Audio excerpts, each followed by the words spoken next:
Hello everyone, I meet the most interesting people right here on Duval Street in beautiful Key West, Florida. That's right, I am Kit Carson, the Earl of Pizza, and I sit here in front of Angelina's and I talk to the rock stars, the heroes, and the gods. It's what I do. And I meet a lot of characters here. If you would, sir, look at the camera, tell everybody your name and where you're from. Okay. Well, tell them whatever you want to tell them. All right, well. Everybody wants to sit with Kit. My name is Dan, last name Spada. Dan Spader. And but we call you Dr. Dan. Dr. Dan, okay. Dr. Dan. Yeah, actually a really doctor, not a Dr. Joe. Yeah. And I'm from Simsbury, Connecticut. Simsbury, Connecticut. What kind of doctor are you? I'm a retired pediatrician. A retired pediatrician? Yeah. That means you look at a lot. The retirement is the best job I've ever had. Wow. Maybe one day the rest of us kids will get to grow up and retire. There you go. Maybe. Who knows? I can only dream about it a little bit. There you go. Hey, at least it's the dream, right? So now where do you live? I live still in Simsbury. Yeah. During the regular year. Yeah. But when we're down here, we're down for about 2 months, and we stay at the Heron House. At the Heron House. Oh, that's That's a nice property. This is our 17th year there. Beautiful. How do they keep those damn doors so shiny on the outside? They repair them every year. It seems like they must varnish them every week. I mean, those things are the shiniest you've ever seen. That's beautiful property. They are just they just refinished them within the past couple months. I'm telling you, man. Yeah. It seems like that's all they do. I hear you. So, all right. So, growing up, you grew up in Connecticut. Right. Yes, I'm a Connecticut native all the way through. Yeah. So that's home of the first pizza shop, isn't it? Yes, it is. Pepe's. That's a claim. Pepe's and Sally's. Yep. Yeah. That's at the southern end of the state in New Haven. Yeah. We live in the northern end, where you're more likely to see a little pizza siciliana. Oh, really? Yeah. So you grew up there your whole life. Yes. And went to school where? Well, I did my undergraduate work at Holy Cross College in Worcester, Massachusetts. Wow. And I did my graduate medical studies at the University of Vermont in Burlington, Wow. Vermont. How'd you like that? It was cold. Yeah, it was cold, I bet. There were some years there when I bet. you didn't see the streets for a couple months. Yeah, I bet. We would go out in minus degree weather to go to work or to go to school. My wife was up with me too, and she was working at the hospital, and you couldn't wait to get into the house because I bet your nose would freeze. It's beautiful up there, but I don't think I could handle the cold for a week. I'm jacket up, layered up, and it's freezing here in Key West for you that don't know it. It's probably about what is the temperature? I don't know, high 60s maybe. What Don't say it like it's warm. What do you think? High 60s. Well, look at me. I'm in shorts and a t-shirt. Let's see. 67. There you go. That's cold. I hear you. That's almost freezing. 65's freezing in Key West. Oh my goodness. Literally freezing. So you brave it for 10 months out of the year, and then you come here for 2. Right. That's a smart move. Well, actually, we're out of town for about 3 because after we leave here, my son and his family live in Clearwater. Okay. And so we'll leave here, go across Alligator Alley, and go annoy them for a couple of weeks. Yeah. And then I'll get home about the end of March. That's a nice place. It used to be a lot. It's gotten so busy there. It takes you hours to go from any place to any place. Yes. That's the complaint everybody has up there. Yep. What used to take 30 minutes now takes all day. The traffic's horrible up there. It's definitely crowding up. Big time. The last few years it's gotten even worse, I believe. So. Yep. All right. Well, let's pivot back to your early days when you were a doctor. When I was really a doctor. When you were really a doctor. Yeah, sure. How many years were you a pediatrician? I was in active private practice for 35. 35 years. And then if you include the 3 years of training, it was 38 years of involvement. Well, it's kind of funny because I've been here about that long, and I've watched a lot of kids grow up. But you, on the other hand, have literally watched babies grow up. Yes. I am... I'm actually in town, because it's a small town. It's about 25,000 people, so you get to know most people. Right. Actually, there are families where I'm seeing the the third and fourth generation. Yeah, I was going to say. I was going to say you've already now turned the corner. Yes. Where you're starting to see a third generation. Yep. Actually, there's a few kids who are in high school now who are patients of mine, who I coach on the high school level. Okay. And so I'm even kind of still in contact with them. So what do you coach? I coach high school rugby. High school rugby? Yeah. That's a great sport. Yes, it is. Well, you do have what I don't know what your shirt says, but it says Ruck on Simsbury Rugby. Yeah, there you go. I had to throw a plug in here. Yeah. Because all the people in town are going to be watching this. Yeah, they will. Yeah. So how does the rugby team do? We do very well. It's a crazy sport. We've been going since the active season began in 2007. We organized in 2006, first season 2007. And we probably put, between men and women, we have put probably 300 kids through the program. Wow. And off to post-high school activities. We have... So what ages is your rugby team? U19, freshmen in high school to seniors. Okay. We have run some programs for younger kids in the past. That's a little bit sporadic depending upon the interest level. But by the high school time, they're usually interested. Have you ever gone to any big rugby matches? I have been... in person, I've been in Ireland. In Ireland? I've seen Glasgow and Leinster. I've watched a lot on television. How was that in person? It is very interesting. The people there really get into it. They're not soccer hooligans, but they're pretty bad. Passionate, I should say. Passionate. They're very passionate. Rugby is called a hooligan sport played by gentlemen, as opposed to a soccer as a gentleman's sport played by hooligans. Yeah. Well, I tell you what, that probably describes it about as good as you could get. They'll love hearing that, won't they? Yeah. Oh yeah. I've never really been to a match like on that level, but right. I was in Australia a few years back. Oh, excellent. When they were having some kind of international tournament. Yep. And they were rugby players from all over the world. Yep. All over the world. Yep. And it was a little wild. Now, what year was that? Because the World Cup was down there. Was it the World Cup? It could have been.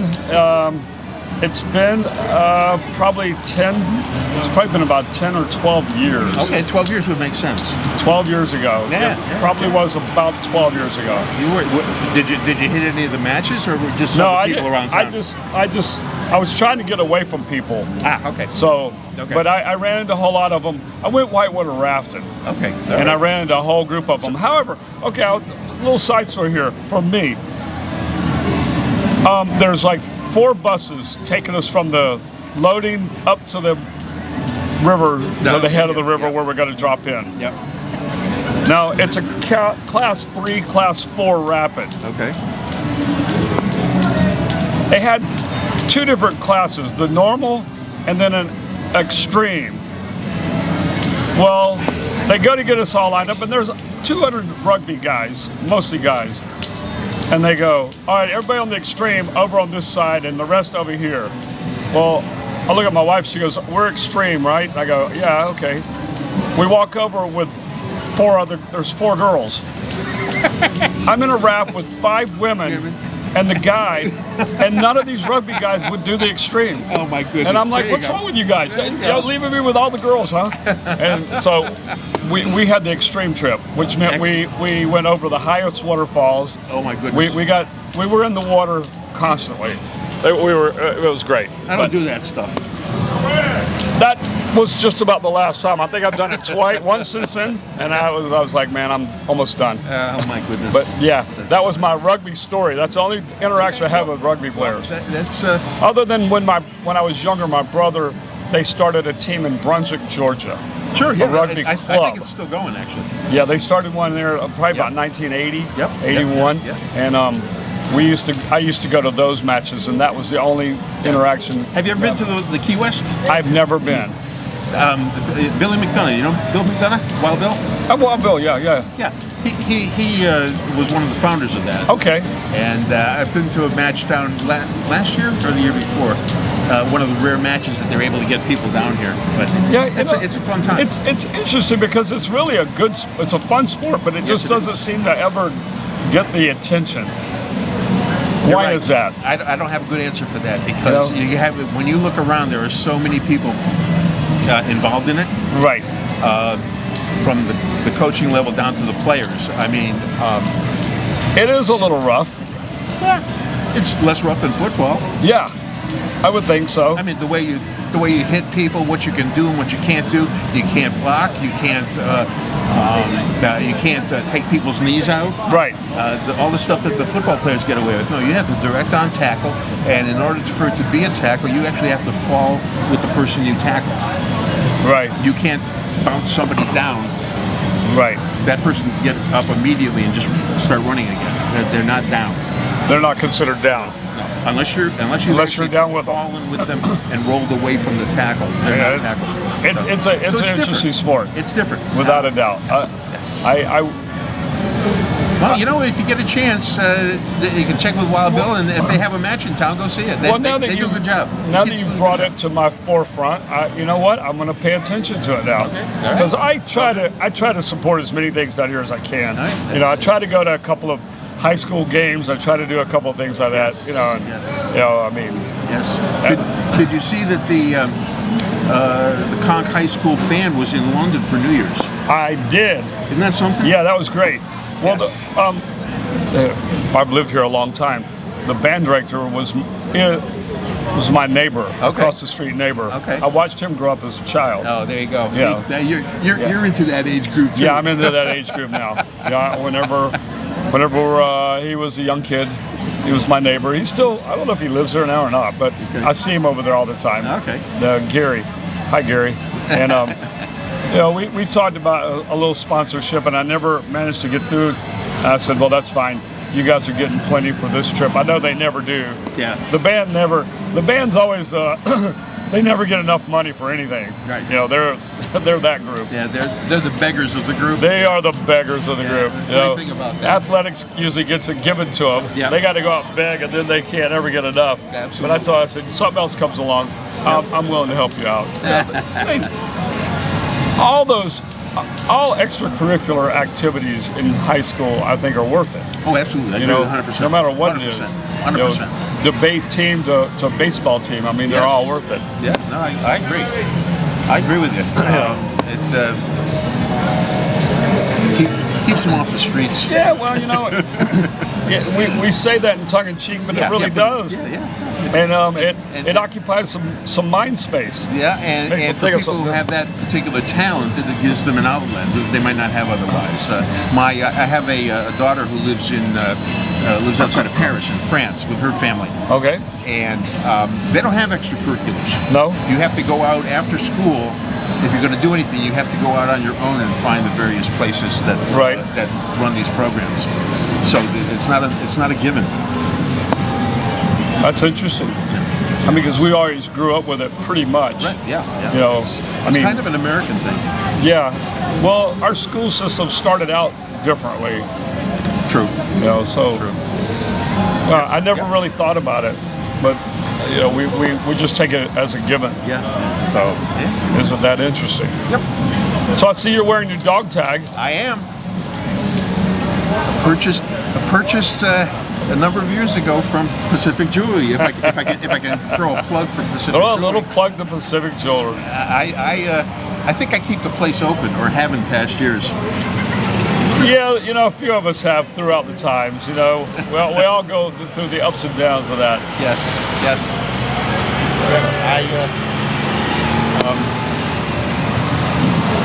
The funds are getting a little bit low these days, but well, you're not actively practicing, right. So I'm sure the funds have slowed down somewhat. Yep. You know, So investments only do what they do. What they do. That's right. And that tends to go with the economy or whatever. Yep. So Right. Good luck on that. But I have being down here has really put me into the whole mindset of this whole the Spanish treasure history, the history part of it. You know, that is the whole allure of Spanish coins. Yes. Yes. You know, the history, the treasure, the pirates, the whole 9 yards. Yes. It's just great. Yeah. I can't get enough of it. It brings out the Peter Pan in all of us. I mean, it really does. That's a good observation. Yeah, I'll go with that. Yeah. I'll go with that, yes. Well, we don't want to grow up necessarily. You know. But Jimmy say I'm growing older, but not up. Not at all. Refusing to do that. Can't help but grow older. There you go. That happens. So what else you got going on? What you doing today? Today, besides here, Yeah. Besides here. I went. When I come down here, in order to keep active, so that I'm in some kind of shape when I go home, I'll hit the gym. I have a gym membership down at Key West All right. Fitness Center, and then after this, depending upon how I feel, I might go down to Southern. Simonton Beach. Oh, okay. Yeah, I like. Yeah, As we used to call it, the old Simon Street Yacht Club. Okay, there you go. Yeah, the old yacht club. That was our thing back in the day. Well, that's when it was all dinghies and there was no restaurant there. And Right. well, things change.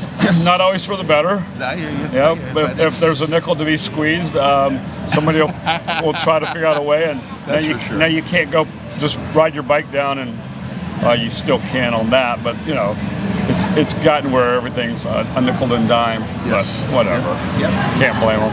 Yep. And so then after that, my wife and I will go through a bunch of books,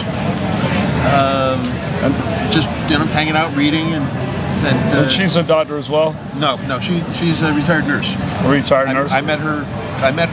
Uh-oh. You know, it's the old story, doctor nurse. But I met her when I was finishing up between summers, between my last year of college, and I was just a lowly orderly at a hospital.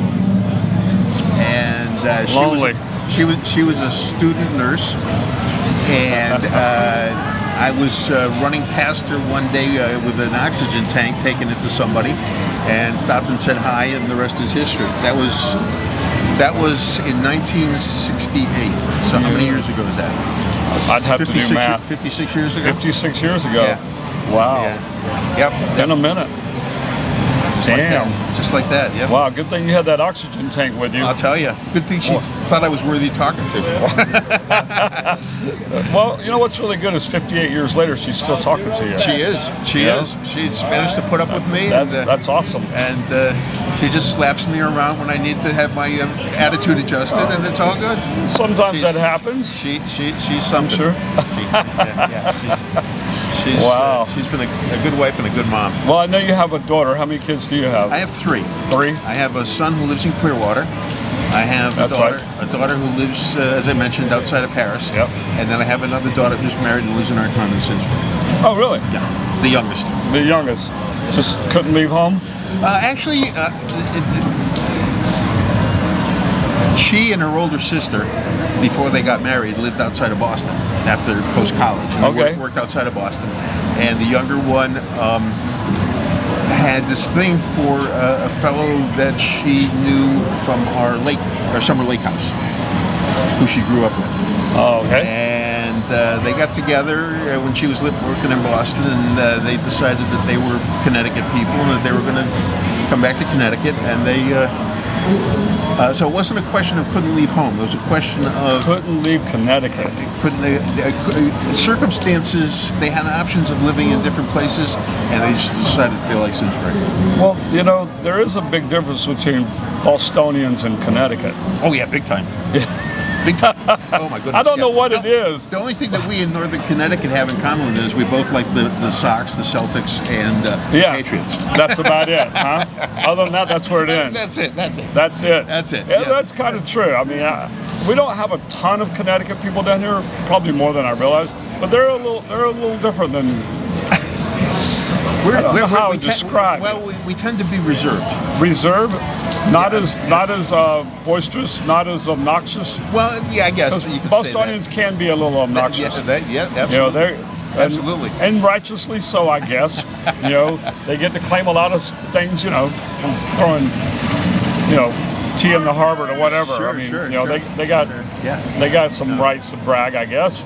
You know, it takes a while for those of us in Connecticut to open up to get to know people. But once we get to know people, right, then you know people. We're in there. Yeah, exactly. That's pretty cool. Well, Dan, have you got anything else you want to tell us? Say hi to the kids. Hi, kids. Hello to everyone back home. Dan, Amy, and Bree. There you go. YouTube this sucker and and share it. And all my friends at Simsbury Rugby, you get on too. And, absolutely. And advertise the program.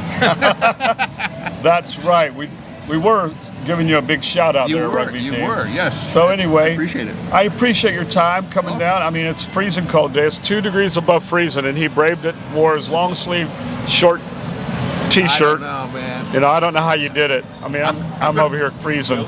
I'm going to take this any day. Yeah, you know, I bet you do. I got 20s and teens up in my home. Yeah, No, well, this is 2 degrees above freezing. Well, before I let you go, I've got one last question I'm going to ask you. Okay, go for it. If you were a pizza, what kind of pizza would you be? I'd be an Angelina's pizza. Well, how's that? Can't go wrong there. Yeah. Okay, another pizza. I've been thinking about this all day because I saw CJ's. And I've been thinking about this all day. You have. And 2 types. Yeah. Number 1, a good sausage. A good sausage. Yeah. Okay, with fennel in it. With fennel. It's got to have that fennel. So it's a sweeter sausage. I can do hot too, but my wife likes this. She doesn't like the hot. Either one, as long as it's got fennel in it. Yeah. And second, you have to see the fennel seeds. And secondly, which it's hard to find, is a thicker Sicilian pizza. Yep. That is a little hard. Well, that's more from your territory. Yes, right, yeah, absolutely. That is definitely Connecticut. Having grown up with that, yeah. The only thing I can say that I have been educated on is it's thicker and it's sweeter. A little bit. Depends a little bit upon the sauce. Yeah. That's what the general consensus is that I get from people from Connecticut. Yes. Well, anyway. The closest I've been able to see is if you get a good forage. Good forage? No, good forage. Forage. Oh, listen to him. And you throw a little bit of paste on it. A little bit of paste on there? Yeah. He's got it going on now, don't you? There you go. There you go. Well, Dan, thank you for your time. Well, I appreciate you coming coming here, man. I really do. Thank you so much. Hey, and we'll see you down at Pacific George. All right, you got it. I'll see you here too, buying pizza. That's it for me right now. Thank you, everyone, for watching. Bye-bye. All right.